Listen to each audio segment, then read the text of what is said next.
on your brain. You probably hope it never would end. Like, is it the real thing? Or is it just a one night stand? Well then, let me see you get high and go low. Now girl, I want you to drop that thing down to the Lefty Podcast. ONORA boys in the building. Brought to you by ONORA Whiskey or ONORAWhiskey.com. If you drink, make sure you drink responsibly.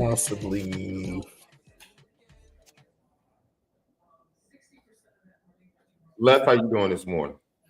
It's another day in Notre Dame Nation. Home of the misguided passion. You know, we get down, man.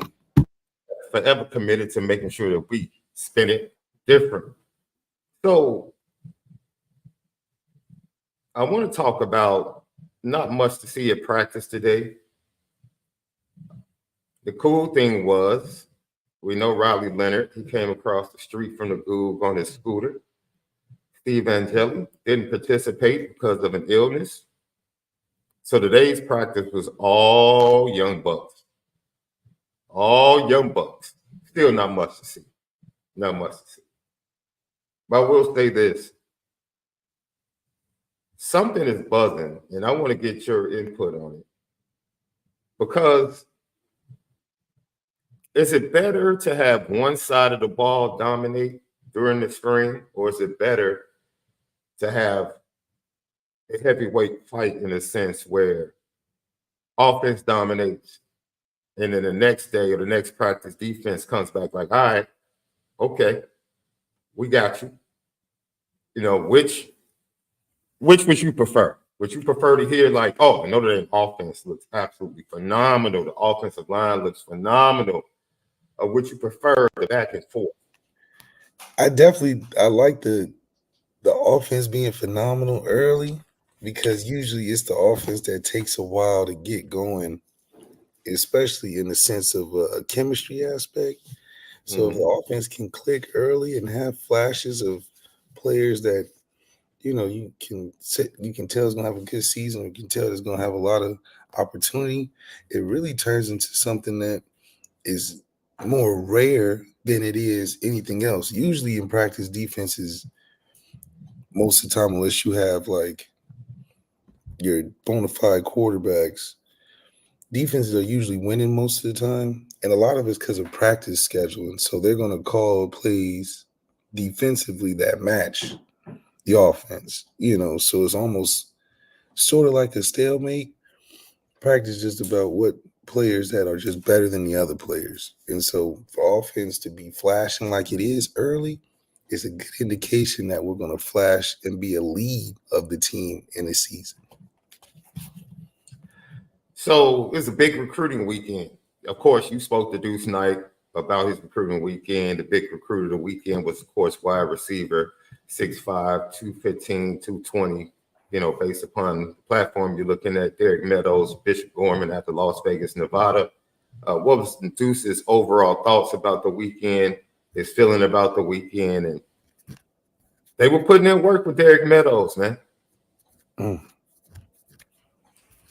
Yeah, they definitely put in work with Derek Meadows, and that was what Deuce Knight was going into the weekend to accomplish, in my opinion, to be able to establish those relationships, be around those guys, let those guys know he's the beacon of the class. He's the guy you want to rally around, the guy you want to be a part of, because this class is special, and it's led by the one and only Deuce Knight. So a guy like Derek Meadows coming into the fold, seeing the camaraderie, that's what you really want to see as a recruit. The comfortability that you have going into these places that, you know, you hear a lot about, but you don't know quite as well. And so for your guys in your class to kind of bring you along and show up. I mean, Deuce Knight is not from South Bend, but he shows up in South Bend. And I think that goes a far way for guys like Derek Meadows, especially in securing recruits.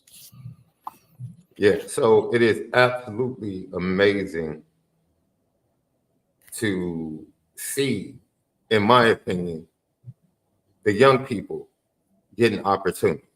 This is what it's all about. And this is when, because I've been in practice the previous 2 springs left. Every now and then you're interested in a certain person, on the second squad or a couple of people on the second squad. Now, when you watch first, second unit, you have to pay attention to back end, linebackers, front seven. You have to pay attention to the offensive line, the second unit, because there's talent. When Marcus Freeman said he was here to build not ones and twos, but 1A and 1B, the manifestation is starting to show up in the practices. And that's what's really exciting about going into this spring, watching everything and seeing everything develop. And the purpose of that supports this, Left. We have the injury to Riley Leonard. Riley Mills, Howard Cross, they take today off. You have the surgery for Benjamin Morrison to prepare his shoulder. It's a minor surgery, similar surgery that Cam Hart had. He's out for the spring. For the spring, he's done. And people are like, let me tell you something, ladies and gentlemen. Christian Gray is the next Benjamin Morrison. Yes. He's the next Benjamin Morrison. Matter of fact, he's a faster, longer, and taller Benjamin Morrison. 6'3", and he's 6'4". Like, yes. So guess who's getting the reps? Christian Gray. Guess who else is getting reps? A pretty good defensive back named Jaden Mickey. Yes. That came in for Cam Hart a couple of times and showed himself very well. This is what devastated teams, formerly at Notre Dame, because there was no depth. No. Minor injuries like this. Oh my God, what are we going to do? Now, it's like, okay, go sit down. Yeah. Go sit. Get well. Get well. Get well. And that's it. It's like either you believe what Marcus Freeman is building or you don't. Yeah, you either believe in it or you don't. And we're at a stage where you got everybody buying in at the right time. And I think that only happens when you have the structure, you have the coaching staff. I mean, you got Mike Bickens, Al Golden, Bullock, Al Washington. That's pretty encouraging for guys to feel like they can develop. And then they have examples. Christian Gray has an example of a first rounder in his same backfield. And he's probably looking at Benjamin Morrison like the measurables are there. I got a few bit more measurables. If I follow what Mike Mickens is putting out there, being almost an understudy to what Ben Morrison is shown, I can follow the same path. And Ben Morrison saw a young Kyle Hamilton go through a similar situation and saw another Cam Hart go through a similar situation. So now you're getting, quote unquote, the OGs. A lot of how the O-line worked, right? You got Zach Martin that leads to Ronnie, that leads to Glenchie, that leads to Eichenberg. So you see the path is being set in the secondary, and it's always going to continue to reload itself when you have structure, right? Offense was not structured like it should have been compared to defense last year, and you saw the differences in consistency. Defense was pretty consistent all year and got better, and players shine, and we won awards on that side of football. That only comes when we have the proper structure and the players bought in at the right time. Yeah, so once again, Riley Leonard, we talked about that previously. He's out. No, dude, just keep him out. Just keep him out? Yeah, just keep him out. Benjamin Morrison, I'm sure it's something he could have fought through for the spring. For what? For what? Keep him out. Similar surgery, like you said, it is literally a 6-week procedure. Now, what are we talking about? Yeah, I mean, it's a 6-week procedure. And Ben Morrison is who he is right now. He is who he is. If you believe he's a first-round pick right now, when he shows up in the fall, he's still going to be a first-round pick. It's not like he's coming back from a knee, an Achilles, a lower extremity, as you talked about. Left lower extremities are much more difficult. We saw Cam Hart deal with shoulder injuries. Once again, instead of panicking, how about praying for the health and the return of these young men? That's right. That's it. That's it. You finally have a depth chart that can undergird injuries. If Ben Morrison goes down during the season, Notre Dame can defend on the back end. Still. That's what elite programs do. No one wants to lose top talent on their roster. Nobody wants that to happen, Left. No one. But we finally have a roster with depth at positions where, do you understand the defensive backfield at Notre Dame and what the narrative was before Mike Mickens came? And that's with Julian Love. That's with a Cole Luke. Yes. That's with a Bennett. Absolutely. And a Kabari. And Nick Watkins. Yeah, we had, that's with those guys. We still had those same complaints. Absolutely. What are we talking about? We panicking in April over a shoulder surgery that's 6 weeks? What are we panicking for? We act like this dude is out. They talking about he's out of football. It's a 6-week procedure on his shoulder. Relax. Relax. Christian Gray can play against Northern Illinois, Miami, Ohio. He can play against Florida State, Purdue. Hell, Texas A&M. So, yeah, I think Ben Morrison and Christian Gray, and then you have Carson Hobbs in the weights. Thank you. I think these guys, from a talent perspective, we're good. From a talent perspective, I feel really confident in those guys. So I do think that it's going to be really interesting to see the response from a Christian Gray. And I say the same thing for Steve Angeli in the situation with Riley Leonard. We're going to see the talent and the replacement talent of what we didn't know we had. I think the coaching staff feels good that Christian Gray get these extra opportunities because they see and they know what they got. We may feel a little off because we don't know. We're not there at practice every day. But for Mike Mickens and what he's been able to do, you can trust that when he's putting guys in position, the guys are ready to play and well-trained. And I think that cultivates in the room. You know, it's like not only is Ben Morrison setting the pace, but everybody's following behind and looking to, at some point, be better. And I think that's what the receiver room has to establish, but they have the talent to do it. And so when that catches up, I mean, you already see it in the highlights from our guy 14. Wait a minute. Hold on. Wait a minute. Because no. let's talk about that. Look, wait a minute. Two. Beep. Wait a minute. You can go look at the first practice report from March 7th that I posted. Yeah. Who after Chris Mitchell, who's the second receiver I mentioned? Yeah. I'm not saying, Left. I'm not saying. That's all I'm saying. That's all I'm saying.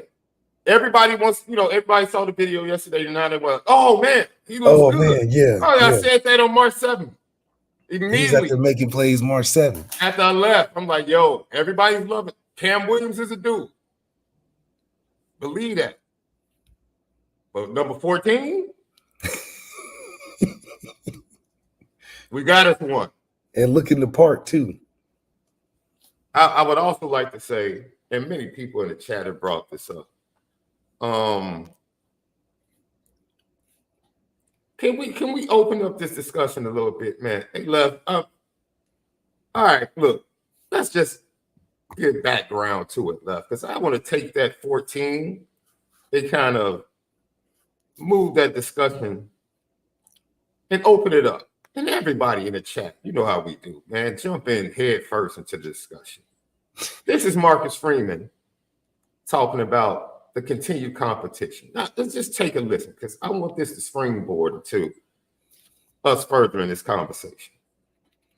You evaluate and say, hey, is there a way to put some pressure on all of them? I don't want anybody getting comfortable. Steve, I don't want Steve to go here. I'm the one, and I'm not worried about Kenny and CJ.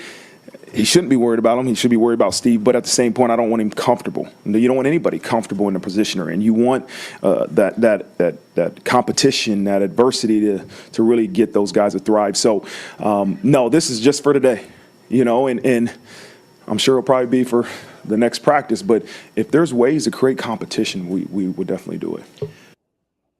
So, Left, this goes back to your conversation you had with Kenny Minchie during the break. This goes back to what we said the other day. Like, relax about Riley Leonard. It's a silver lining. We've never had a talented quarterback room like this. Not since the days that we lined up Everett Golson, MALIK ZAIRE, and DeShone Kizer in the same quarterback room. We finally have talent. Stacks on stacks on stacks. And that's important, because at the end of the day, you need to feel that energy in the room. You need to feel as if, not that you have to look over your shoulder necessarily, but the fact that you can still get the same production out of the room on a mass level that shows you have great recruiting, great development, great competition, and the offense has an identity that you can fit into. This is not just it's only geared for the starter. This is something that's developed into all these guys can fit. Now, which one can be the most productive? Because they all can get it done. And that's something that we had in 2015, 14, 16. All the guys in the room could get it done. You just count on that. It was just a matter of who got the opportunity to go out there and do it. So I really love the fact that Kenny's in a perfect spot, because he's the most talented, but also he's in that age position to where he can really take hold of it. Even with Steve being 1 or 2 years left, I think that competition that Marcus Freeman talks about, he feels good, because he, and at the end of the day, would love to see Kenny make a push, because that gives him the confidence to say, if something happens to Steve, or if Steve's not playing well, or hell, we can put Kenny in and still be on the same route.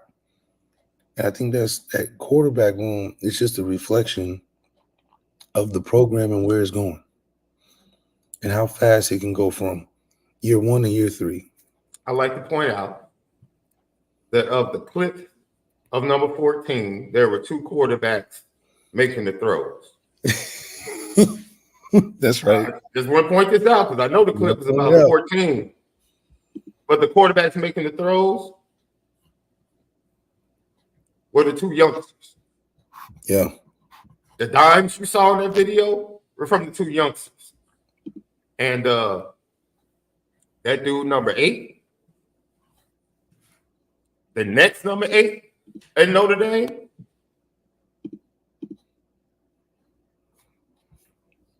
it's a good replacement, I'm telling you.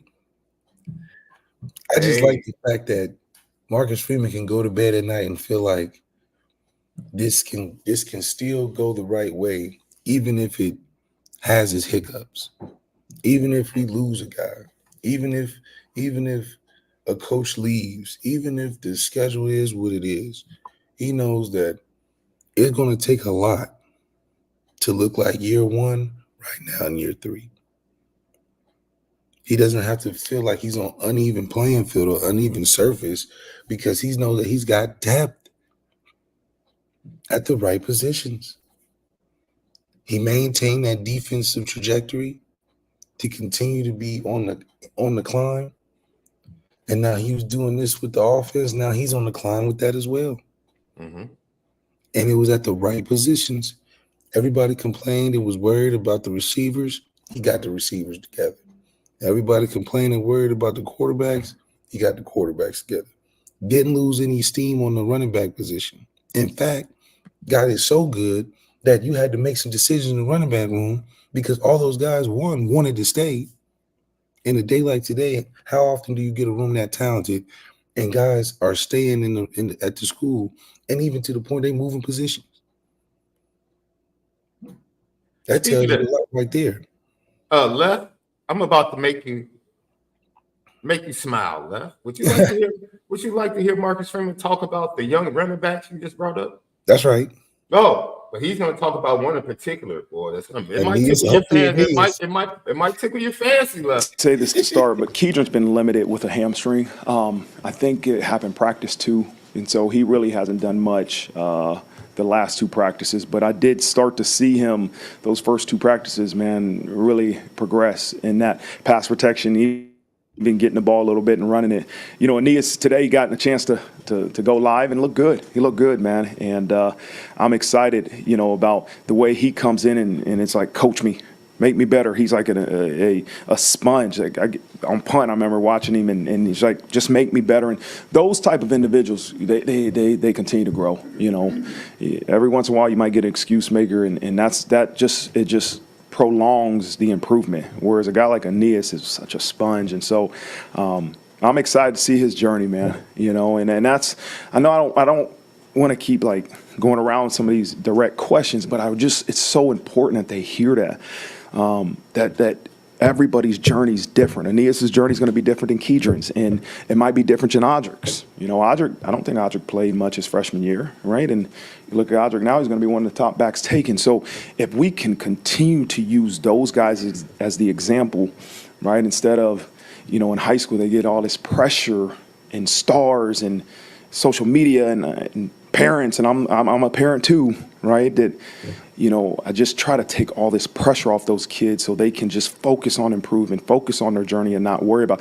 I told one kid today, like, I think back to when I was in college, and, you know, you weren't ever expected to play as a freshman. You know, some guys did. Teddy Ginn did, but, you know, you weren't expected to play, but you didn't have that extra pressure on you. You didn't have social media. You didn't have your parents saying you should be starting. You didn't have all this pressure, and so you went through your progression. And so I want our young people to really understand it and believe it and try to tune out that noise and just focus on improvement. If you do that, watch out. Yeah. Where it is. Hey, This is what we're talking about. This is what we're talking about, right? So you got the two studs. You got ZAIRE. By the way, Jadarian Price has looked absolutely amazing. If he could look better than he did last year, and I thought they did him justice, really building him up slowly during the season. Slowly. By the time they got to the middle of the season, they got him healthy, fully confident, and he kind of took off. But this spring Left, he's moving absolutely amazing. He really is. So you have him and Jeremiah Love. The buzz, as you heard Marcus Freeman from the first practice, I came away from the first practice saying, yo, this dude, Keedron Young, physically is ready to go now. He's like, he might be the most physically imposing running back in the room. Over Jadarian? Oh, dude, when you see this dude's legs, his legs are massive. Sheesh. Just physically, you're like, yo, this is crazy. Marcus and then Freeman. they lose him to a hamstring Left. And Marcus Freeman, like you just said, it's like, hey, we got this dude, Aeneas Williams, who's fourth on the depth chart. Yo, he's fourth. He's fourth. He goes live, and all of a sudden it's like we didn't skip a beat. And shout out to Dina McCullough for being able to have some roster management within a room where Aeneas Williams is fourth. You can only imagine the egos in the room that could exist, especially if a guy that's fourth string can come in and look like damn near, where does he come from? Mm-hmm. He's not fourth by his play. He's fourth by just how it works, by the hierarchy. Is he the fourth best talented? I don't know. They're all pretty talented. You just have to go in a number format. But any of these guys could be a 2 or a 1. It's just the fact that we got 4 2 or 1s. You got two teams of ones in a lot of sense. Aeneas Williams at another school would be an easy 2 or 1 first day. And he's a 4 at Notre Dame. Not by anything from his play, but we got the system in place where you just gonna have to, take that ride.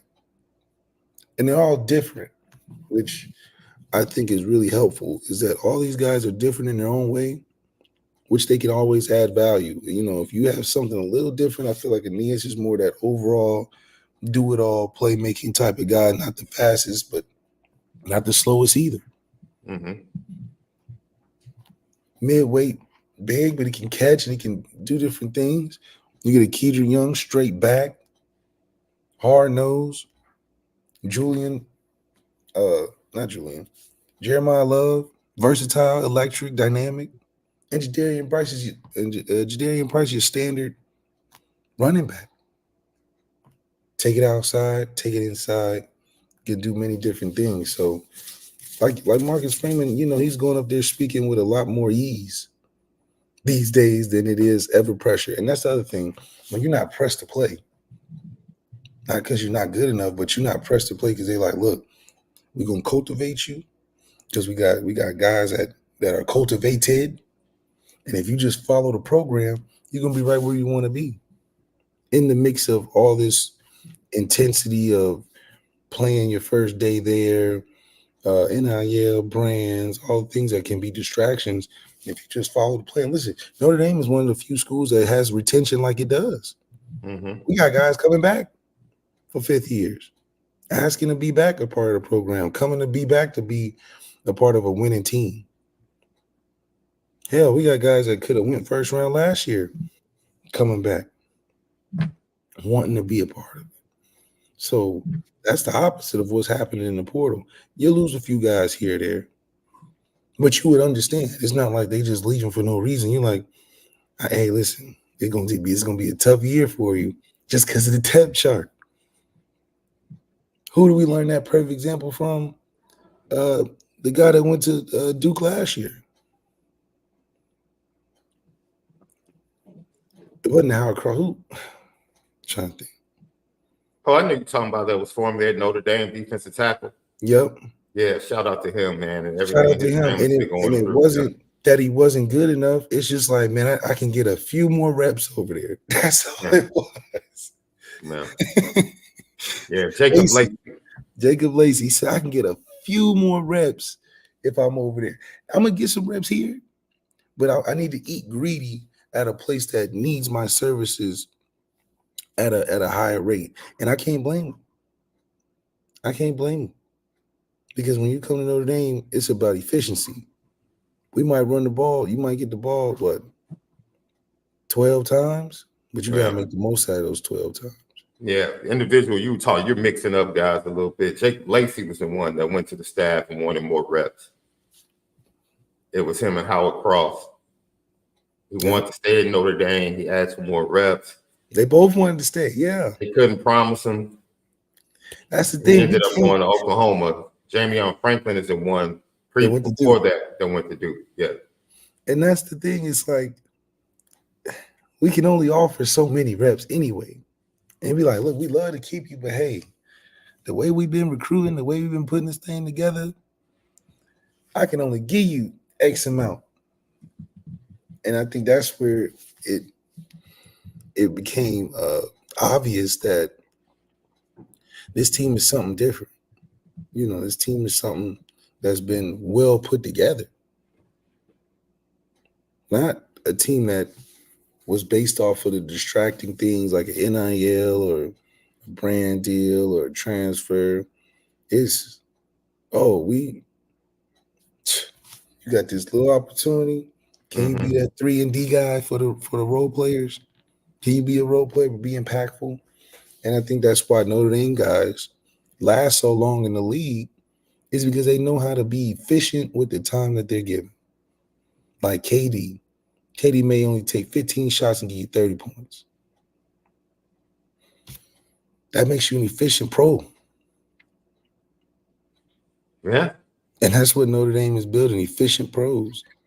Yeah, you may not be the do-it-all star first round pick, but hell, when you get that opportunity and when you get on a team and you get in that room, you know how to take advantage of your opportunities. So I think Notre Dame prepares you for that. And that's why you see the consistent success after school. It ain't like we just had all the superstars and then they go and can't figure it out. We got guys that are really good football players that know how to play a role and get into that position, and it just takes off. Lucky Lefty podcast. So,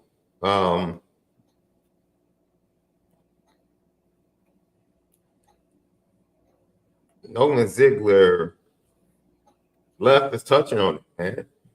Kids leave because the better situations arise, man. That's you know what? That is kind of the conundrum, or the angel versus the pitchfork horned individual on the opposite shoulder for football fans left. Because we will sit here and say, yo, this dude is a stud, he needs to develop, right? And in the moment he has to make a decision, or she has to make a decision that's best for their development, then we get mad and say, oh, they didn't want to compete. Maybe there were just better players in front of them. And they realized, you say it all the time, Left, what's the window to really make your name in Notre Dame? Like, what's that window? That Like, red shirt sophomore year, man. If you that's your shot. Yeah. And sometimes, and then unfortunately you miss it, but you're gonna get it. It's just that in that particular window, Kenny's a prime example of this. He's in that window. He's in that window to overtake the spot. Mm-hmm. He's also in that window where you got guys behind you now that they ain't slowing down either. So about being consistent and really being on your job. So that window is even prevalent for these one-year guys like Riley. Unfortunately, in my opinion, he's missed the window due to injury. It's not his fault. Mm-hmm. But if you're staying on a program standard and you're sticking to what's best for the team, like Marcus Freeman told you year one, he's taking guys that practice. He's taking guys that's put in the sweat equity. And it just doesn't fit when you can't be healthy enough to do that and stay on course of where the team is from a development standpoint. Mm-hmm. You got guys that have developed into a role. Jordan Patello, I'm expecting really good news from. Yeah. Yeah. As an example. So an unavailable guy doesn't fit into where the program is already. This isn't Utah where, you know, you got Cam Rising that's there for 8 years. This is an opportunity for these same guys to come in and take advantage of that spot. Steve Angeli's waited his time, and I feel like he'll be damned if a guy that just comes in 1 year for a summer take his job. That's just the mindset you got to have. Mm. Think about that. Steve's been passing all this time. Buddy up with Sam. Watch what happened to Tyler and Jack and all that. Gets his opportunity, and you're going to let a transfer guy on a hurt ankle come in the summer? That's what we're talking about here. I don't think Steve's going to allow that to happen. But then I don't think Kenny's going to allow that to happen either. So figuring out how you can fit that and make it work is why you get paid the big bucks. Yeah. And too, I see someone in the chat talked about Nolan Ziegler. No, I don't report on things that I don't know about. So no, I don't know the full story. I've heard from other people about things that transpired.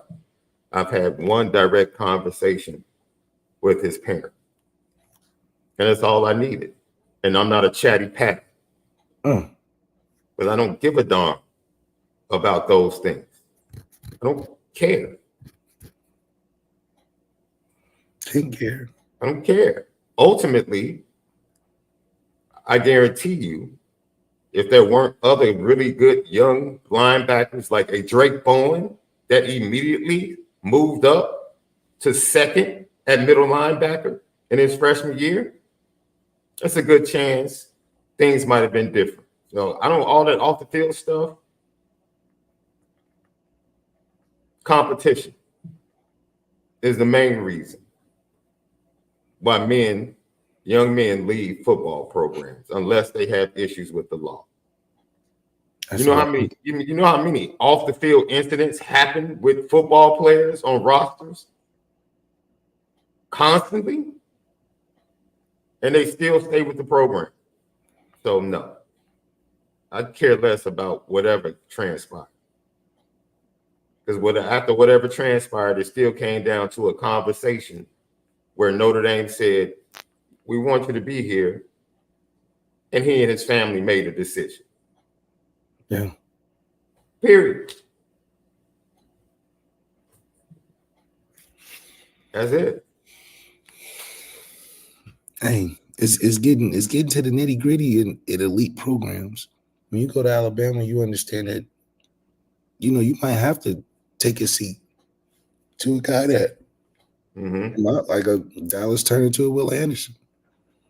Dallas Turner, as good as he is, still had to sit to a Will Anderson for a year or two till he got his chance. So I'm really excited to see what we put on the field, because I know what we put in on what we do in practice is exciting to know that, we have options and we have answers. And for a season like this is why we're so excited to say this is not about one particular position or player. You can't say that about 90% of the college football landscape. You can really look at Notre Dame and be like, okay, I don't see them falling off anytime soon. So that's our compass right there. Tap it off with this. I talked to several recruits this weekend. Big recruiting weekend. Talked to several recruits. It didn't matter whether it was a offensive recruit I was speaking to or a defensive recruit I was speaking to left. The defense dominated Saturday. Because that's the practice they got to watch. They said defensive line, linebackers, defensive backs, first string, second string. Didn't matter. Everybody was making plays. It was chirpy. It was competitive. It was heated. And even with that, no skirmishes, no fights, just pure competition. Yeah. Pure competition. Let me read you a direct quote from one of the recruits, because this really stood out to me. Sorry, ladies and gentlemen, I should have had this up because I probably knew I was going to read it. Oh, you got people in the division thanking the Chicago Bears for letting go of Justin Fields. The defense had an incredible. Wait, hold on. The defense had an incredible day. Players at every level, from line to the secondary, were making plays. The competitive atmosphere. Practice was so intense because people were fighting for starting jobs, and I love that type of competition. Yeah, this is coming from a recruit. Yeah. So everybody's sitting there, oh, we lost this person in the spring. We lost, dude. Relax. Those guys got those golden opportunities for that starting spot, and it means something. Relax. It means something. You finally have a bevy of talent across the board in multiple position rooms that hasn't been seen. You have the recruits talking about it. Yeah, the bevy of players. This ain't band camp. I gotta go ahead and try to win something. No, don't believe us. Don't believe us about the added depth and everything is okay with the injuries. Don't believe us. Your recruits. That's a committed recruit. That's not just a recruit. That's a recruit committed. Telling you, yo, you can't come here unless you ready to. You gotta compete. Fight for something. They say they're not just gonna hand you You got to anything at compete, Notre and you Dame. can't. This is the thing: you can't ask for increased talent. You can't ask Marcus Freeman and the coaching staff to do a better job in recruiting than their predecessors. No. Make the talent better, increase the depth, and then worry about people transferring. What do you think is going to happen when you stack the roster with talent? People are going to leave. That's just what happens, man. People gonna leave. That's it. People are going to leave, man. So no, I'll take more talent and I'll deal with transfers. Yeah, we deal with transfers. I'll deal with transfers. I'll deal with minor injuries in the spring. Because that means my young dogs get reps. That's it. That means a kid like Luke Talich, who's been making plays, gets reps. That Ben Minich has stayed healthy and continues to make plays and get reps. Adon Schuler looks fantastic next to Xavier Watts in reps. Jordan Clark, we just need him to get back healthy. He's in drills, but he hasn't really been active in live. So that means what? Micah Bell, a true freshman, is the guy at nickel right now. That's beautiful. So now you go into the fall with two competent nickels when that was a question. If Micah Bell runs 4.3. Yes. Truth be told. Yes. This has been one of the most advancing and advantageous springs in a long time at Notre Dame. And it seems like every time we hear about a minor injury, panic wants to set in, or we want to start pitting people against people instead of just celebrating the fact that Notre Dame finally has another young guy in. Finally has a roster that is able to handle certain people being out during the spring. There has been no announcement that anyone is missing this season. No. One of the few times where next man in really apply. The next man in mentality really applies because now the next man is damn near just as good, if not better. Next man mentality. You lose a Ben Morrison for a day and you gain a Christian Gray. How does that work? Where else do you see that type of reversal happen in college football, that you lose a first round and you gain another potential first rounder?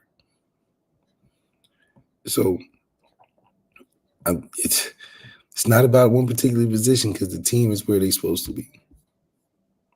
And if the defense is looking that good, ladies and gentlemen, if the defense is looking that good, and 14 is putting in work, what does that mean? You do your own calculations. That's right. Defense is really good, more talented, deeper, and this true freshman is putting in work. What does that say? Yeah. That's it.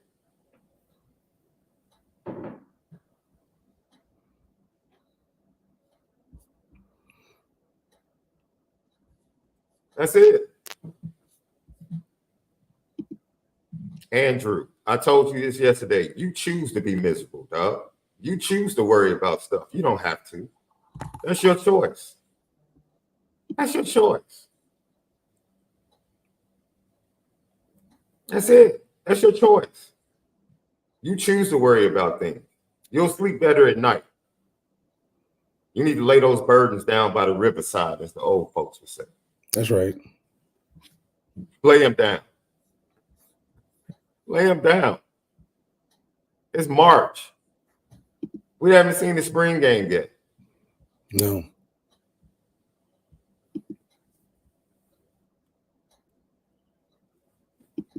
Lucky Lefty Podcast. Come back, Left. We're going to talk culture. And what Mark Freeman has to say about how the culture has changed. You know, because people talk like C.J. Stroud changed everything for the Texans. Oh, this guy named D'Amico Ryan. D'Amico Ryan, Will Anderson. Yeah, that's why the Caleb Williams stuff I don't believe in, because Matt Eberflus is the worst coach in the division. Still. Lucky Lefty podcast. We'll be back. What's up, family? The merch shop is finally here. Lucky Lefty Network merch shop. We got it all. From the shirts to the hoodies to the hats to the nitty gritties. Come here right now. Shop with us. Come get the swag, because you know, if anything else, we spin it different. You see the gritty. You see how we get down. It's elite.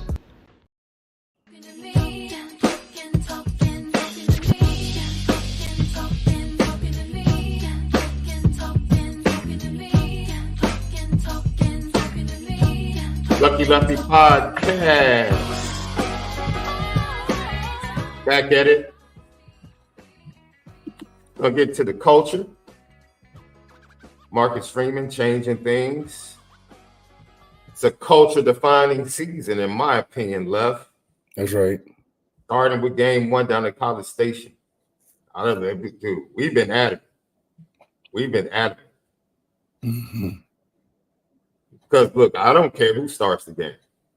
I don't care. Yeah, same expectation. See, this is what I mean, right? Let me ask you a question.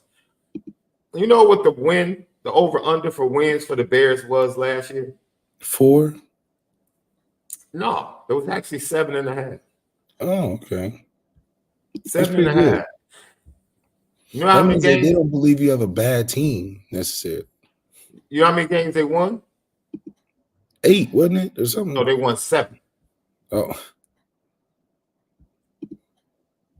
Knowing that Caleb Williams is going to be the quarterback, knowing that they added Keenan Allen, knowing that they added Gerald Everett, knowing that they made a couple of moves on the offensive line. Guess what the over-under for the Bears is this year? 7. It went up 1 game to 8.5. Oh my goodness. So they still looked at all the moves the Bears made, and knowing that Caleb Williams is going to be there, Vegas still said, nope. We don't see it. But it's supposed to be the greatest thing a number 1 quarterback has ever walked into. You know why? You know why Vegas is not sold? Because the head coach is a boob. Yeah, people forget he literally just broke the record as the head coach of giving up the most double-digit leads in the 4th quarter. Literally. He just broke the NFL record. But he's supposed to be a great defensive player. Oh, the defense was fabulous. Yeah, it's the same defense that gave up those leads. Same defense. You got to be able to take the yin with the yang. You know what the over-under for Notre Dame is? Should be 10, 11, 11.5.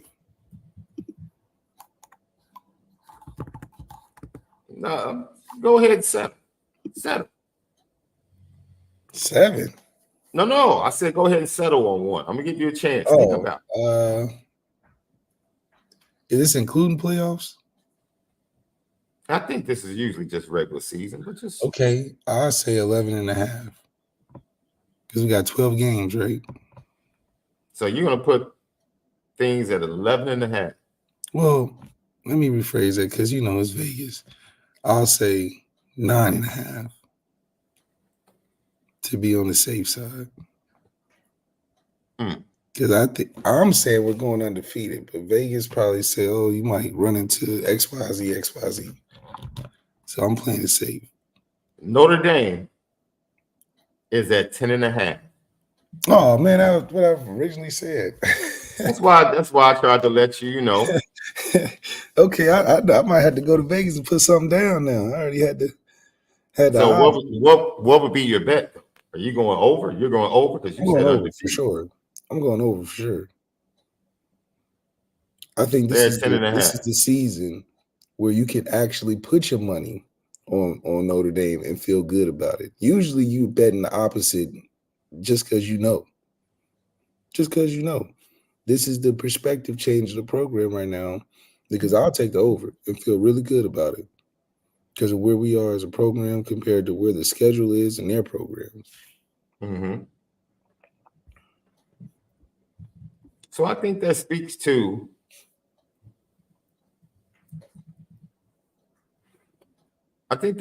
what Marcus Freeman meant to build and has built. That they did get an increase to 10.5. But I think it also speaks to the culture, the talent, because it's not just the numbers didn't just go up because of the transfer of quarterback. It did. I think the talent, the way they played, and I don't know. I saw somebody in the chat say that it was a 10.5. I'm looking at DraftKings right now. It's 8.5. I'm looking literally right here live. DraftKings has the over/under at 8.5 for the Bears, 10.5 for Notre Dame, as does MGM Bet right now. Are you over or under on the Bears?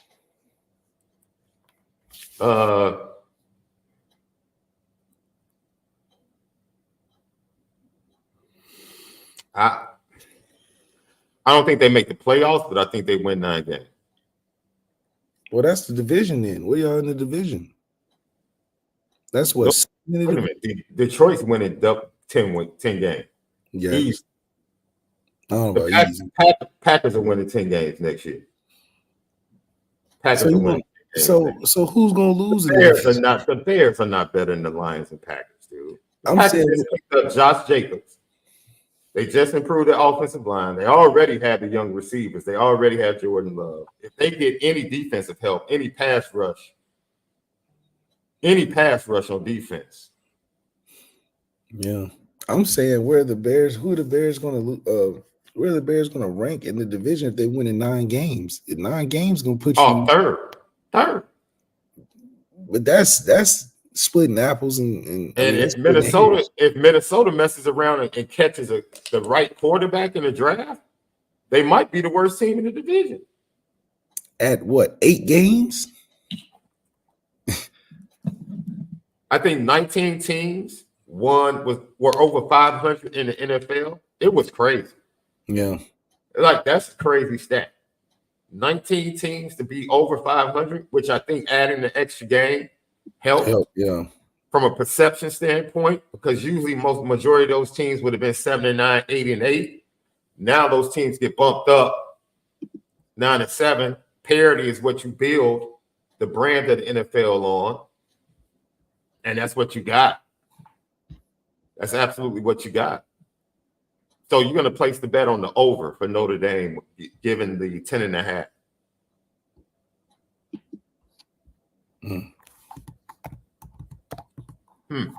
All right.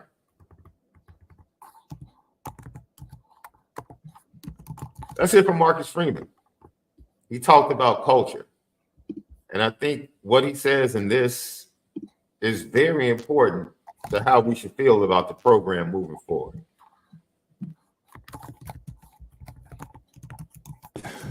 The things that you believe in that make you successful, right? The relentless effort and attitude that we have to play with. And I spent a lot of time with our team today talking about that in our team meeting, that's got to be our identity. That makes up for a lack of talent. That makes up for a lack of intelligence. Like the way you play the game, how hard you play, to me, overcomes all those different things. And so there's some guys that just understand that, right? They create habits because they do it over and over and over. That's how they practice and that's how they play. It's other guys that are new that you got to continue to make that choice every play to play with that relentless effort and attitude that's going to help us be successful. And so I don't want to take that for granted. Like, that's our culture. Our guys just play hard. No, we're gonna make sure that it's impounded in their brains and it becomes habits that they play that hard. And so when you have guys that exemplify that and guys that hold each other accountable, like some of our older guys, it does free up some coaches to maybe coach on some other things, right? We're not just coaching effort, right? And you don't let a lack of effort, not be addressed, but you're not spending time just coaching effort. And that, to me, is now you're able to coach other specific things as you brought up. But I just don't want to take those things for granted, man. I think it's our job to never overlook that, like, just continue to preach relentless effort and attitude every single day and demand it. See, I love that, Left. Even with the improved talent, at the core of that is the hard work. Because I think one of the misnomers that people have is that just because you have talent, you don't work hard. Like, people just think guys like Michael Jordan, LeBron James, Kobe Bryant, God just blessed them. Right? Because then you'll see a guy like John Stockton, and they'll be like, oh my God, he's such a hard worker. Look at what he had to do to get to the NBA. And so that discredits the work that greatness exemplified represents. It is literally, and I think Notre Dame is trying to move from being seen as the try-hard team. Yes. They play really hard against Georgia. They play really hard against Clemson. Marcus Freeman is trying to eliminate that narrative. He's trying to move Notre Dame from that narrative. But in doing that, you can't take the work out of work. No. Regardless of how talented your roster is, you still have to put in hard work to manifest and get that talent to come into fruition on the field. So I'm liking the blend that we're seeing from talent and hard work this spring at Notre Dame.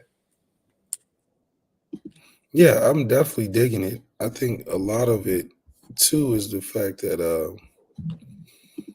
Notre Dame knows that perception is what's been its ceiling for them, where they're like, oh, man, we can't get past this narrative of being an overachieving team, a try-hard. Nobody likes to try hard. So for us and Marcus Freeman, getting rid of that quote-unquote stigma, what happens is you have to be able to have depth, you have to be able to recruit, and you have to be able to have the right pieces in place from a coaching staff perspective, as well as that quarterback position being right, to start changing the narrative of overachieving to dominating. And Marcus Freeman understands that. He's like, yeah, we're going to play hard. That's just going to be what it is. But we're coming into the realm of dominating and being overwhelming for teams. Mm-hmm. That's how you change the narrative. You're just overwhelming. You get labeled a try-hard and an overachiever when you're beating teams that are not anywhere close to you program-wise. And you make it close. And then in big games, you don't have the impact to feel as though you're going to win the game, but you're always going to be in it. So that's a team that works hard. But for us, we're changing that narrative through recruiting, through depth, and through guys buying into the program. I mean, we're building a staff that's, in my opinion, second to none. You can't name too many staffs that are competitive where Notre Dame is defensively and offensively together. Yeah.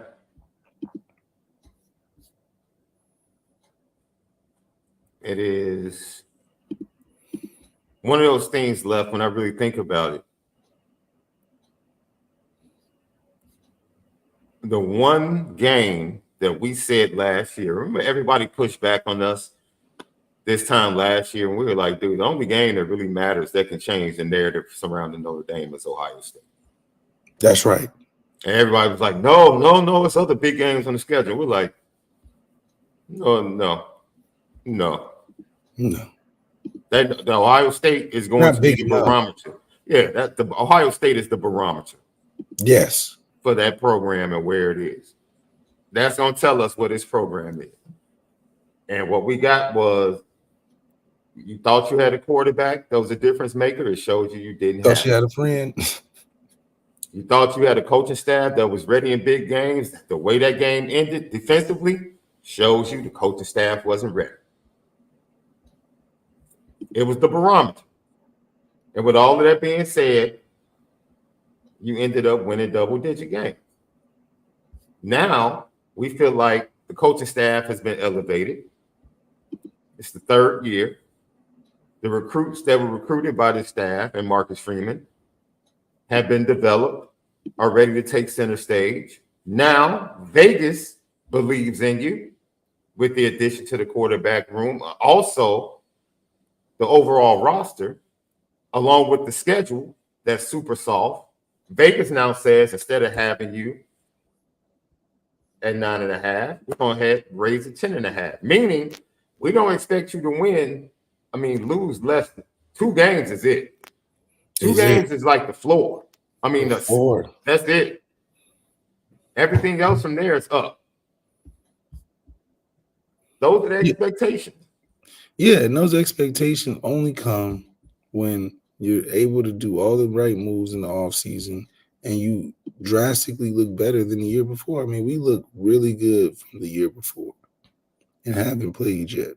So to even have that come across where teams like Clemson is hanging on the guys all day, not taking transfer guys, not keeping up with the times necessarily.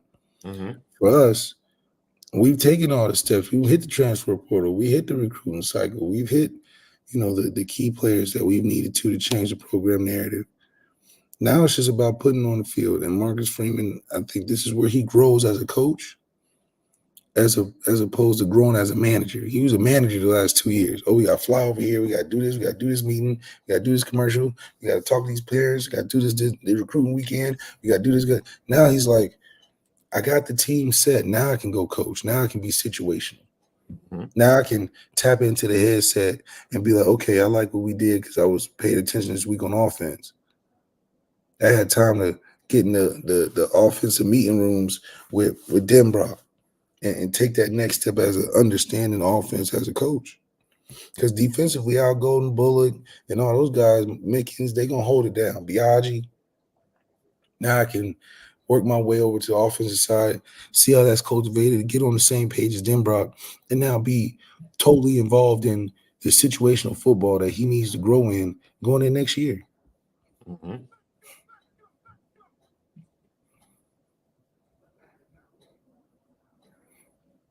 So I'm excited. Is that me left playing it? What? Oh, I don't hear anything.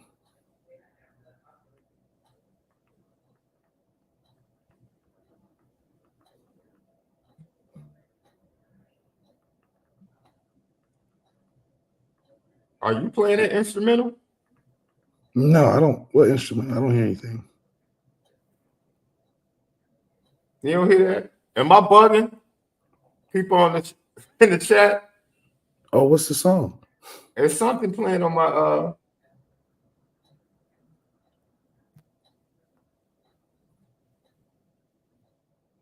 No, it's gone now. I was bugging. Something came through my headphones. Oh, I know what it was. You know what it was? This is funny. I was actually doing a job this morning, creating an open. Somebody asked me to create an open for the podcast, and I was rendering it, and it finally finished rendering and played. Oh, like it downloaded now and just start playing automatically? Yeah, it was playing in the background on the app I was doing it, that I was doing the services on. That's why I was looking around. I'm looking like, wait a minute. I just started playing anything. That's crazy. Lucky Lefty podcast. Yeah, technology, man. You like that? You like that music though? I put in the oh man, look, in the open. You keep spinning it different now. You might have to have a Lucky Lefty after hours show, man. Where we just I can hear it in my headphones, but it wasn't coming across air. That's why it messed me up. I'm glad people said they couldn't hear it. That's why I'm like, yo, I'm bugging.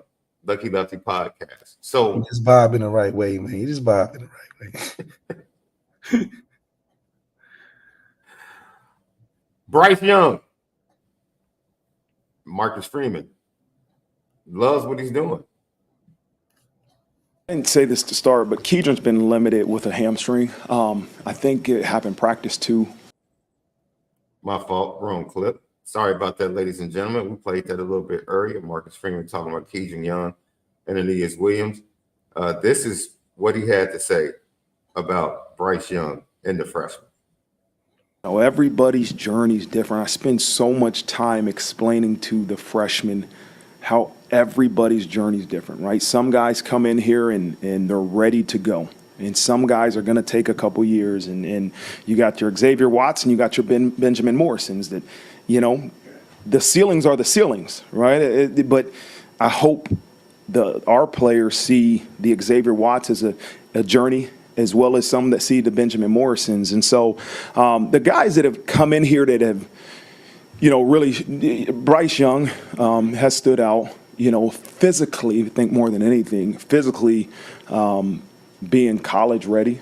He's got work to do like all of them do, but he's the one that's probably stood out the most, I think, just being physically ready at this point, and I just don't want to crown anybody too early and also, deter any of these young guys from, well, am I behind? No, your journey's different, so that's why I'm always cautious of crowning somebody too early, right? But Bryce Young has stood out physically to be able to fit right in and really do a good job.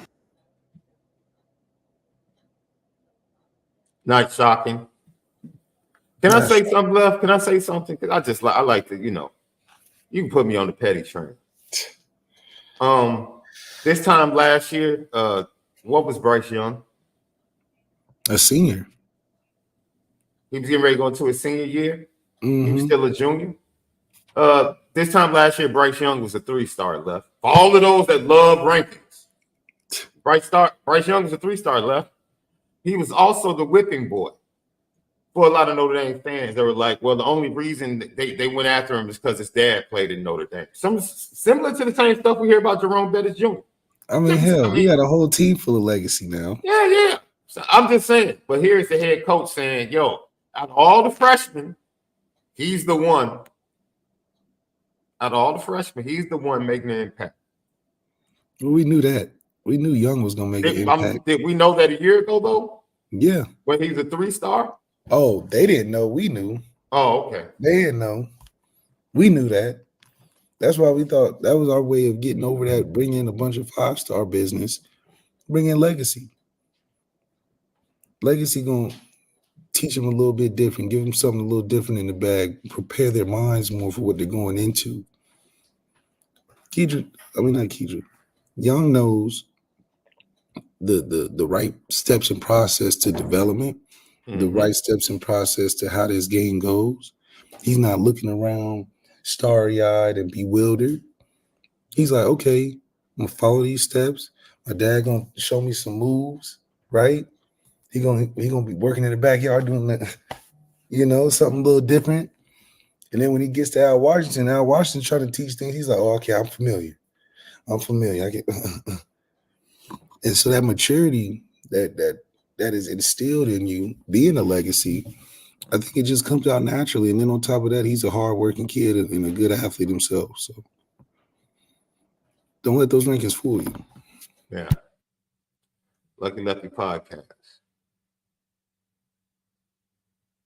The D-line. R.J. Oben, transfer. Let's get Marcus Freeman's thoughts first on R.J. Oben, and then we'll hear his thoughts on the defensive line and how things are panning out. You sometimes forget, because a guy is proven at another place, he can be an elite football player, as RJ has. That doesn't mean the minute you get here, you're just going to pick up right where you left off. Like, he has to learn a new terminology. He has to learn the exact way Coach Washington coaches that position. And what I've seen is a great progression from 1 to 4. That's the most impressive thing as I've seen RJ. Practice 1 to 4 to remind him, hey, you're on a bumpy road. You're good, man. You're an elite player. We've seen you on film. Do it at a high level. Just trust the coaching, right? Listen to the coaching. Embrace it. Don't worry about how others perceive you right now. Just continue to focus on R.J. Oben, and I think that's what he's been doing, and I love the progression. I love the progression I've seen in practice as well, Coach. We still need 6 to 8 sacks from the young man. Greatly appreciated. It will be wonderful for the effect of our 2 defensive tackles at a high level. It definitely will impact the back end and the young linebackers as well if we could get that from a guy like R.J. Oben to transfer defensive end from Duke. Now, the defensive line, Coach Freeman talked about them as well. And Howard Cross, those guys are probably at 500 level, and they're working on really just enhancing the tools that they have. I think the experience that some of those other guys have, now you can start teaching them new things. And so that's what I think Coach Wash means by, you're not teaching them how to get in their stance. You're not teaching them really just the concepts. They know the concepts. They know which defenses and stunts that we're doing. Now, how do you perfect them? And I think that's actually a great example for the entire defense. A lot of those guys that have been back year 3 of this thing. Year 3? Yeah, year 3 of this thing. And, defensively, we do a lot of different things. So now they understand it. Now, can you continue to perfect it and enhance that skill set that you have? So it's exciting, not even for the D-line, but for the entire defense, especially those guys that are coming back. Yo, on to perfection. Year 3. I think that's what resonates around this program right now. Like the young players and the coaching staff, Marcus Freeman, they know where they are. They know it's put up, shut up time. They know that.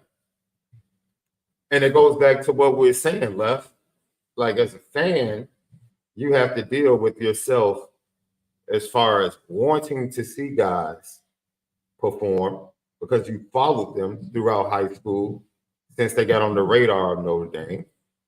You follow their high school career. You hear the buzz or you see the film, you fall in love with guys, and then you just automatically think that's just going to transfer when they step onto a high school campus. It happens for the best of the best. But for the vast majority of college athletes, whether it's men or women, they have to learn. They have to continue to develop. And it's a process. And as Marcus Freeman said previously in the first half of the show, the process and the journey is different. Benjamin Morrison's process is totally different than Xavier Watts' process, but Xavier Watts was the one that came away with the award last year. Xavier Watts, in my opinion, is the one that's going to have the higher projected ranking going into the season when it comes to the NFL draft and NFL scouts. Totally different journeys. So when we talk about a kid like a Tyson Ford, who is literally a sophomore, he's a sophomore, Left. He is in the second semester of his sophomore year. He's a redshirt freshman. Yeah, redshirt. Redshirt freshman. But some people have this perception like, it's do or die for this kid. He's a redshirt freshman. Yeah. Currently. He's in his window. Yeah, his window is really starting right now. From now to next spring. This is when he has to make his move. But he literally has spring, fall camp, season, and next spring. 4 different segments to make his name. Jason Onyé has been here. Longer than him. And Jason Onyé started to make his move last spring. Year. Yep, in the spring. And now, it's time for him to go out and be a consistent contributor. That is the path for the majority of these young men. You will have young men that come right in. Heck, according to you and several of your teammates, Will Fuller should have been on the field quicker than he got on the field. Yeah, Will was a little different. That's what I'm saying. He's a little different. Yeah, no, and John Massey brings up a good point. I think I was one of the few classes that started off this whole going in early thing because they only took 5. Mm-hmm. Yeah, I was the first one to graduate early from my high school ever. So now, because that's not the thing in Ohio. Most Ohio schools don't allow you to graduate early, especially Catholic schools. Right, especially Catholic schools. So that whole thing was a new process. Now you're getting into where they're almost saying you got to come early. Right. Right. How many they take early now? They went from 5 to what? 15 guys or something crazy. Mm-hmm.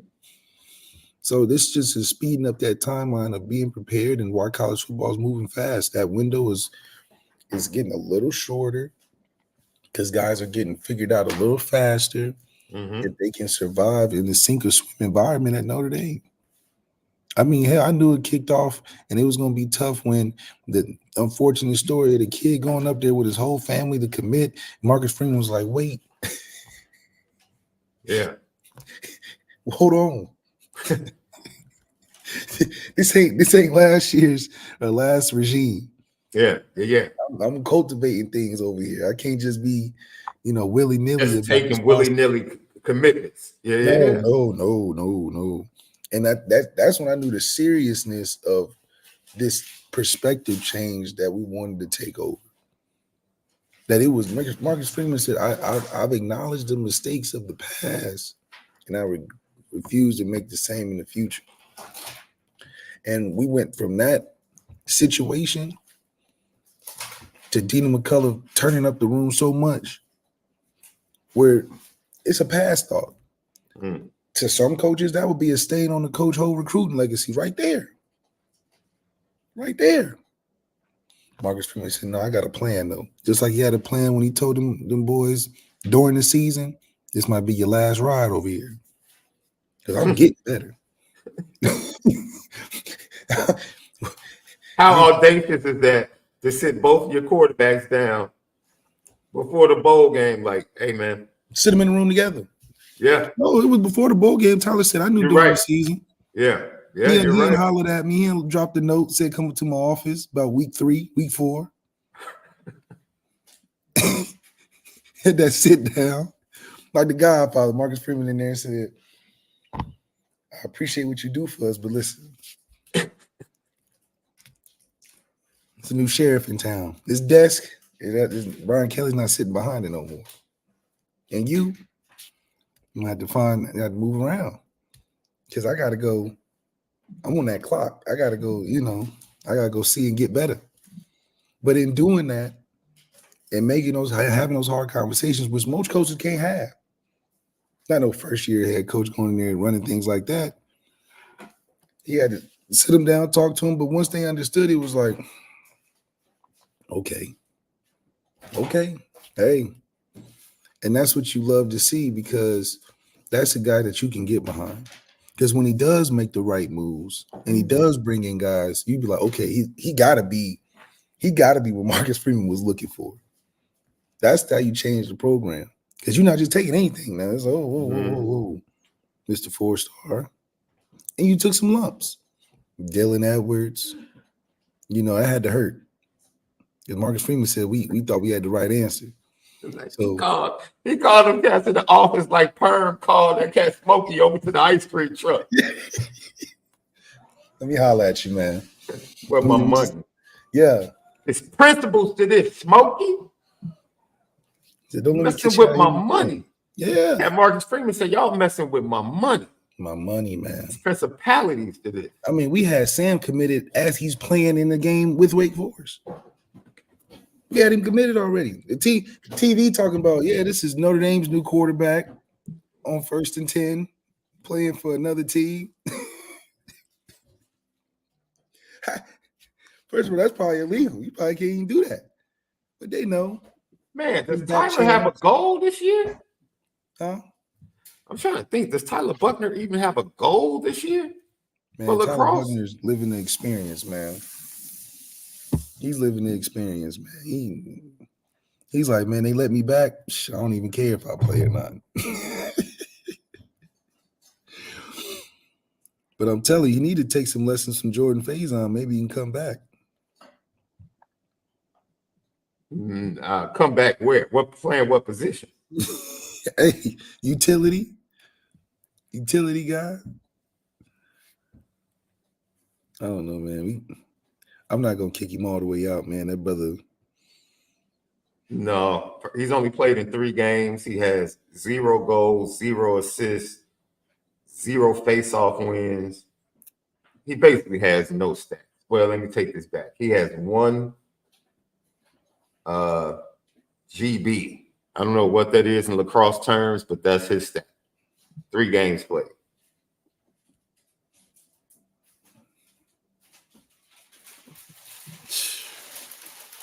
Hey, he might hoist the national championship trophy, though. That's what he came here for. He said he came here to win a championship. Well, nowadays you can finagle your way into 4 or 5 extra years, in the finding the place. Like Cam Ryerson got an 8th year. How is that possible? How does Cam Rising have another? He did 5 years after graduating. Injury. They keep giving him injury exemptions. Left. He must got that in. He must got that in with them people. He must got a cousin or something, you know. Because I don't understand how you get cleared that much. Hell, I didn't even get cleared. I didn't even know who to get cleared by to get another year. I probably got 2 years of eligibility left. Play for good old Northwestern, man. So, Man, that's crazy. Oh, okay. Thank you, Patrick Duffy, for breaking it down to us lacrosse novices. GB is ground ball pickup. He has 1 ground ball pickup. That's his stat this year. what's that mean? I guess when a loose ball, in a scrum and the ball gets loose and he wins it, picks it up and starts to run down the field. Man, shout out to them because the way that the lacrosse, dude, the ability to hold on to the ball while being cracked across the wrist, cracked across the arms. It's like so legal to be physical, man. It's crazy. It's crazy. Watching the game now with my godson playing high school up here in Chicago. It is. And I tell him, I'm like, yo, because he's a shorter player. He's a shorter, stockier guy. And he plays on the defensive end left. After the game, I'm like, man, can you do that? He's like, Oh, yeah, it's borderline illegal. I'm like, yo, I'm like, godson, man. Y'all cracking You out folks there now. trying to break wrists? Yeah, you cracking. Like, what's going on? It's crazy. Lucky Lefty podcast. So defense continues to shine. The recruits were impacted greatly this weekend. Things went great for Derek Meadows. His recruitment, Jerome Bettis Jr. and Deuce didn't leave his side all weekend. That's right. According to reports, even Joseph Reef, one of the Chicago guys I spoke to, said he got time to spend with Derek Meadows and Deuce. And they just talked about the love that existed there. And the atmosphere was fantastic. It was a great practice. And that's what you want, man. You want to see competition. And that's what recruits got to see. They got to see other young recruits on the field during live action getting an opportunity. Yeah. I see people in the chat questioning what true competitions are taking place. What would you say? I think linebackers true competition. I think receivers true competition. Well, if we're talking about to start, look, Jack Kaiser will start. Dre Bowen's going to be the starting middle linebacker. And that might pain some people that love KBA. Dre Bowen is going to be the starting middle linebacker. Just look like the start linebacker. Let's just talk about it. What happens during the season? Dre Bowen is going to be first. Yeah. Dre Bowen's going to be the starting middle linebacker. Now, Jay Nosberry, right now, Jalen Sneed is the other linebacker. And so it's Bowen, Sneed, Kaiser. And now there's not even a need for Kaiser to be on the field in the nickel, honestly, unless you just want his experience out there. You're just going with athleticism and pass coverage. Jay Nosberry comes into the mix, along with Drake Bowen, who was in the nickel the first full practice. He was the starting middle linebacker in the nickel, and then they would bring Kaiser in to play the position as well. So defensive line constantly rotates. And I talked about the second unit in that first practice on the defensive line. Man, Tosh Baker had an up and down day. He had an up and down day. So the defense is playing absolutely amazing. Everyone's getting the opportunity to make plays. That's the culture. That's the competition. And this is what I love. And people have to understand, once again, where Marcus Freeman is trying to build this program to. It's beautiful to get great players in recruiting, and you have zero expectation or zero need for them to play. Yeah. That's when you know you're having an elite program. That's how you know. That's when you know. When you can have the number one linebacker in the nation come in, and the only reason he gets to play is because of injury. That's the type of stuff that happens at Georgia. When you can lose Bear Alexander and your defense doesn't skip a beat. Doesn't skip a beat. Matter of fact, he went to a worse situation defensively. Yeah. This is what Marcus Freeman is trying to build. And what he talked about in his comments earlier, when he talked about the freshmen and the journey, he's like, dude, we didn't expect Ted Ginn to play. There was no need for Ted Ginn to play.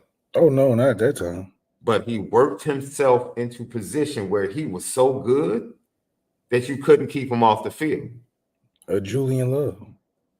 And if that ends up being any of these young freshmen or redshirt freshmen this season, then so be it. The truth of the matter is, Left, if they didn't have the injuries, we don't know if Jordan Faison plays. Nope. We don't know. If Notre Dame doesn't have the injuries that they had at wide receiver in a bunch, I mean, it was a rash of injuries. We don't know if Jordan Faison gets that opportunity. But he did, and the injury ended up benefiting Notre Dame in his development and setting them up for this year. I got Eric Spadell. Thank you for the super chat. Happy hump day, my guys. It's a good time to be a Notre Dame football fan. Absolutely. We are on the rise. Salute, my good brother. Salute to you as well, Eric. Thanks, brother. We didn't have a show yesterday. So those of you, if you are on the East Coast in the DMV in the Baltimore area, if you have been impacted by the Francis Scott Keys Bridge tragedy that impacted your families, man, our prayers, our thoughts go out to you. Our prayers and thoughts go out to the city of Baltimore and everyone involved. Even if they weren't impacted directly with losing someone, the entire city and the infrastructure has been impacted. I talked to several pastors up there Left that I know on yesterday, and they're worried about, people being able to get to and from work. An hour worth of travel just turned into 3 hours. 3 hours. That is one of the only 2 bridges to get across the water for people that have to work. And real crazy. He said traffic is about to be absolutely ridiculous. For those of you that are Wire fans, when they shot Kima Greggs and the famous meme with our guy coming into the print shop. Yeah. Right? You remember it? That's the bridge they threw the guns off of. Oh, really? Yeah. Wow. Yeah. So, just, man, you feel bad, man. You just feel bad. And pray for those that are impacted in several ways. That city and the people in the DMV have been impacted by that disaster that took place. And I literally thought I was watching something generated when I woke up and saw the video footage yesterday. I was just like, wait a minute, this doesn't make sense. And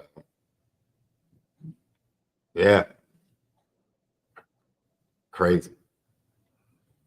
Great show today, love. Man. Ooh, I know, man. You know what time it is. Petticoat,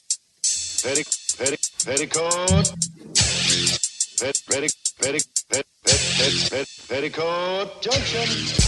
It's time to get petty. Oh, we did a good job executing. Now, you upset with something? And fire up the Petticoat Junction train. I just don't like you. You don't? No. What is today's petty historic Petty Junction?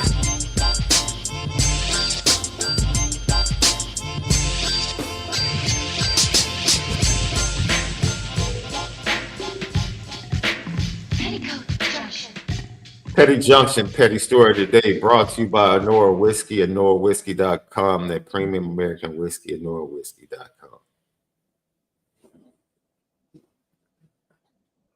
They thanking the Lord now. Justin Fields ain't in the division. That's kind of crazy. Is that them being coy? Oh, The Dan Campbell and all them boys. no, that's that the Bears become very conventional without Justin Fields. What I mean by that, Left, they have an average to good tight end. Cole Kmet is not a game-changing tight end. He's not a game changer. No. So Bears fans like, we got a tight end. Dude, he's the fourth best tight end in the division. Every other tight end in the division is better. Wait, who's Green Bay's tight end? The Musgrave kid is right. dope, right? The Lions traded their tight end to Minnesota and got a better upgrade tight end, and the one they traded is better than Cole Kmet. So it's the Bears aren't scary anymore. They can pop on us in yes. That level of uncertainty isn't there. Yes. They don't have that, right? Caleb's not the athlete that Justin Fields is. Can he scramble and run? He can throw better. He can throw better, yes. But Justin's a big dude now. Yeah. Running around. He's a very big dude and a difference maker, which is why if Justin progresses in Pittsburgh, ladies and gentlemen, that kind of Mike Tomlin might be there for another decade. But the thing is like, how long is Russ going to be there? Russ is he can play another 3-4 years. If you're Mike Tomlin, which quarterback do you want to succeed? Which quarterback lengthens your career as the head coach? If Russ wins a Super Bowl, he'll lengthen his career. First of all, Russ ain't winning a Super Bowl. We need to stop. Russ is not winning a Super Bowl. Russ walking in the Arrowhead in January. Left, tell the truth. Don't do that. Don't do that. Don't do that. Goodness. The Pat Mahomes question is so ridiculous. That's who he has to get over. Maybe Lamar beats Pat before they get there. Who knows, man? Maybe Lamar beats Pat before they get there. But the Pat Mahomes still exists. He's still walking around the league. I don't know, man. I don't know. Do you think Russ is beating Lamar? Somebody got to take out Pat, and then it can be be whatever. Yeah, somebody take out Pat, then it's open. It's open for anybody. So now that cat Russ is this cat Russ. So now Russ, and this is taking us to the next participant on the petty train. So now Russ is going to be Diddy. That's it. He's putting it. So Russ has to put a contract out with Keefy D. Joe Burrow is going to be Keefy D to take Pat out. He's gonna have to. He's gonna have to slip a little extra bonus in his mailbox. Say, Joe, you got to do it because nobody else can. You 3-0 against that brother. You're the only one that can take him out. Everybody else just falls to the wayside, good season or not. So, oh man, Left. Come on, man. That is crazy within itself. But no, the Bears are very conventional. So I don't think the Lions are blowing smoke at all. Once again, Justin Fields came back from injury, put up big numbers, over 300-some yards total offense, and had a double-digit lead with 5 minutes in the fourth quarter that the Bears defense gave up at Detroit. And then came back and lit Detroit up in Soldier Field 2 weeks later. So yes, Dan Campbell is being very real when he says, "Yeah, I'm happy to see that dude go. Please get rid of that dude. We'll take this rookie. We'll definitely take this rookie." But he's being a little petty. I think he's being a little petty. You know who else is being petty? Ryan Poles. Oh, he was salty about RG3's comments. Man, let me tell you something, man. Let me tell you something. And you can put Dan Orlovsky on the petty train right along with Ryan Poles. But Dan Orlovsky came on TV like this regime has done everything right. No, they haven't. The same regime that didn't treat Justin Fields right. What are you talking about? No, they haven't done everything right. They haven't. They still haven't fixed the offensive line that was ranked 16th, that everybody wanted to act like, oh, the offensive line got better. They were ranked 16th. 16th. He still hasn't, as an offensive lineman, he still hasn't fixed the offensive line. It took him halfway through the season to realize, oh, we don't have a pass rush. We need a pass rusher. You knew that all off season. So no, this dude doesn't get an A. I'm sorry. And the reason you got Keenan Allen is because he said no to multiple contracts with the Chargers. He fell in your lap. Yeah. Just like the number one pick fell in your lap last year because the Texans messed up. You ended up getting DJ Moore. Good deal. It also turned into other good players. And it put you in position once again to get Caleb Williams. So yeah, he's done B. He's been a B as a general manager. But for them to go on national TV and say we don't understand why people are worried about the development of Caleb Williams, they're the only organization that has never had a 4,000-yard passing quarterback in the history of the NFL. Previously, with Mitch Trubisky, they gave him a lame duck head coach. Justin Fields got a lame duck head coach. And guess what Caleb Williams has? A lame duck head coach. This is why Bears fans are worried. This is why they don't trust the Chicago Bears. I can't go out and do the same thing over and over again and then ask somebody in a relationship or business relationship with me left to all of a sudden trust me. When I've broken the trust over and over again. The Bears have broken the trust with their fan base over and over again. So just because Ryan Poles has made some good moves, you don't get to dismiss that. You don't. And Ryan Poles, stop being sensitive. You know the organization. You literally said we were brought in to break a cycle. So you admitted in anger that you know the organization is bad. You were brought in to break the cycle of the bad organization. You know this. So why are you mad? That RG3 is telling us. Because he's speaking on it, yeah. Why are you mad? You literally admitted that in your anger. You admitted it. You kept, wait a minute, this is a bad organization. Ryan Poles, you weren't even allowed to hire the head coach as the GM. Who does that? Only the Bears. Only the Bears. You were hired as the GM, and then they brought in Ernie Accorsi as a consultant and Mr. Polian to hire the head coach. You have zero power, bro, as a GM. Zero. You can't even hire the coach, which lets me know if you couldn't hire him, you didn't have the power to fire him. Facts. I already know that. That's why Matt Eberflus is still there, because you didn't even have the power to fire him. Why would they give you the power to fire him when you didn't have the power to hire him? Why? But you got your chest poked out like somebody offended you, like you don't know you operate with an organization that operates backwards. That's backwards. Who does that? Who hires a GM and then hires other people to hire the coach? Who does that? The Chicago Bears. Chicago Bears.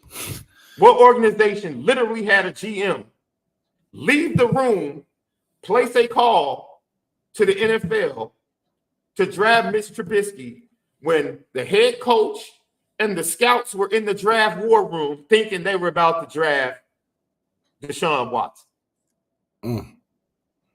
What organization has a GM go rogue like that? And had the ownership, Mr. McCaskey, in on it with the GM, In on it. Who does that? The Chicago Bears. Who has a head coach that breaks an NFL record, a dubious NFL record, of giving up the most double-digit fourth quarter leads as a head coach in the history of the NFL and gets retained when defense is his strength? And his defense broke an NFL record of giving up fourth quarter double-digit leads. What organization retains that head coach? I can't think of one.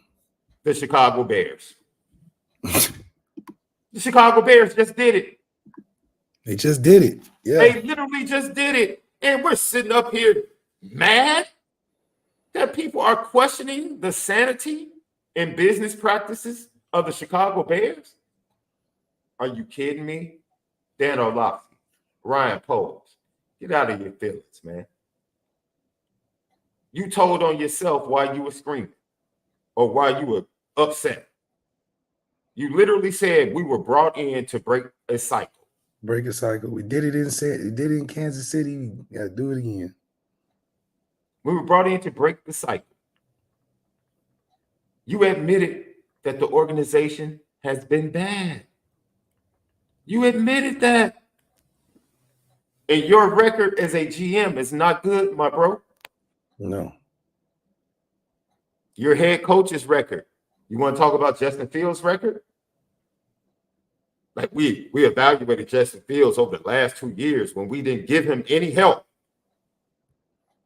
And we recognized that he wasn't good enough to take us where we need to go. But Justin Fields had the same head coach in the last 2 years, and you deemed him good enough.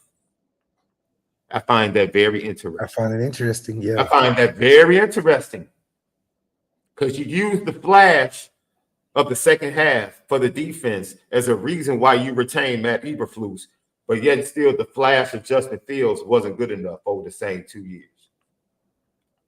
Mm.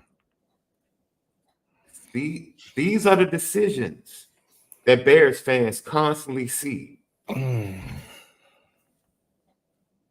that make us realize, yeah, this Caleb Williams thing is just, and I told you, Vegas doesn't even believe in all the moves you've made. The over-under is 8.5.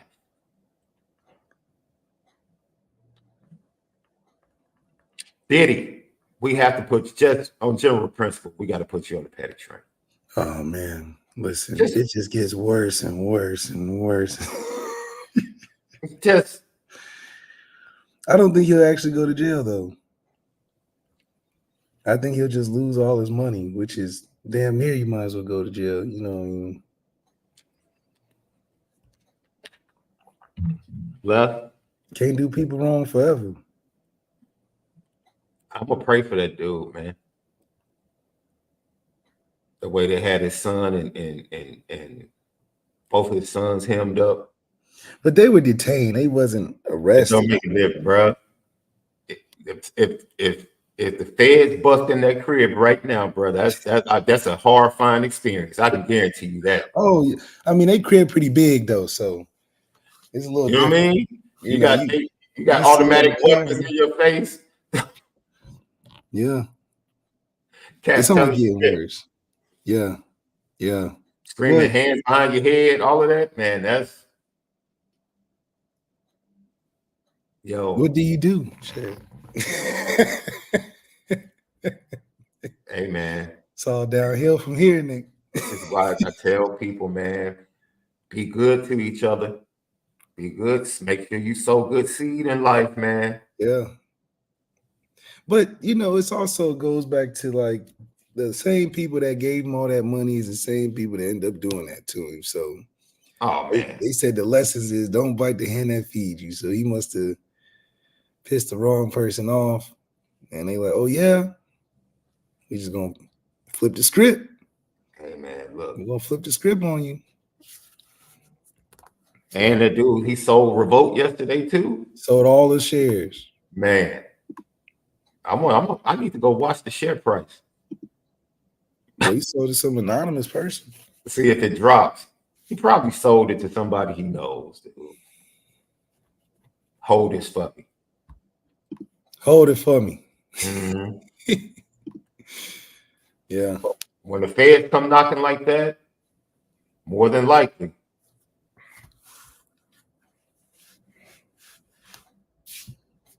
Oh yeah, they more than likely got you for real. But they been had you. It was just like, okay, we gotta come knock down your door. Man. But we already had you for a long time. That cat Diddy was running around like that cat Juntao.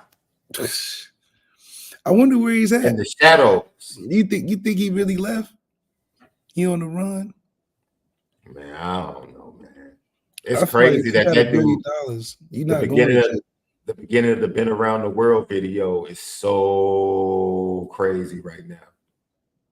Where that dude is literally walking on his plane in the Oh yeah, the plane ticket. He said they coming.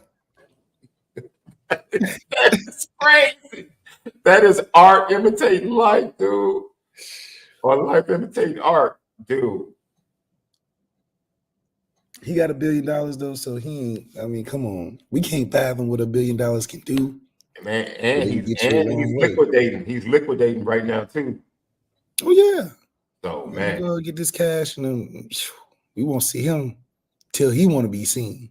Man, he gonna be like Russell Simmons in Bali doing yoga.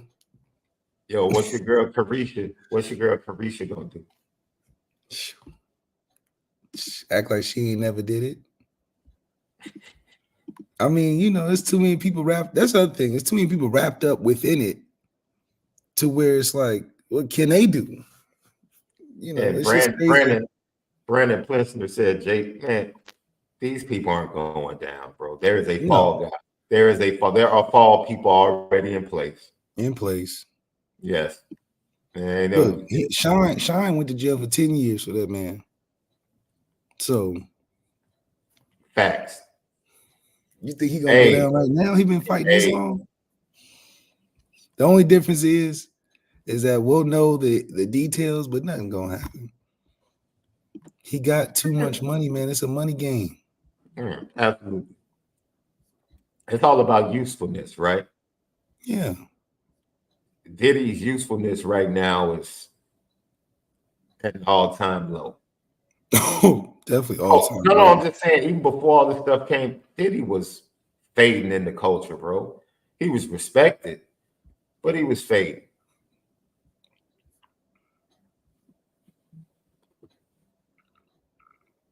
He's fading. Man, Brandon, I'll take the bet right now. I get Jay ain't doing no time. Jay, absolutely not. Jay ain't doing absolutely not. If he doing time, I mean it's really bad. If we're talking about what we're talking about, which is trafficking, that dude's so far removed from the streets right now, dog. That dude ain't doing no time. That's the only thing I know about. It's the trafficking, the drugs, guns, money, girls, guns, and all that stuff. That dude's so removed. So what the thing that tipped everything off was the Cassie stuff, and that's the way it is, man. It's the smallest. They said the thing that tipped everything off was the Michael Praz. Right. Praz thing. Him, and that led to Cassie, which probably gave Cassie a little more courage to come forth. And then, that's how it is, man. It's the smallest person at all, or the smallest thing that you never thought would get the dominoes rolling or falling, that ends up making a difference. And I don't want anything to befall anybody. But hey, when you sow the seed, bro, you deal with the harvest. So for them to come knocking right now, it does not look good. I bet you Carisha is deleting her entire IG. Boy, I bet you no pictures up, no videos up next to that dude. I mean, it's just gonna be tough sledding for a while for a lot of people, man. Yep. All right, Left. I got to get out of here, dude. I got to go to prayer. That's right. Hey, keep prayer in your life, man. Hey, straight up. Hey, Think big, man. We in big season. That's right. You're better in God. There you go. Lucky Lefty Podcast. For Left, I'm SD2 Mics, man. We'll see you guys tomorrow. Check out Three's Company tonight. You dig?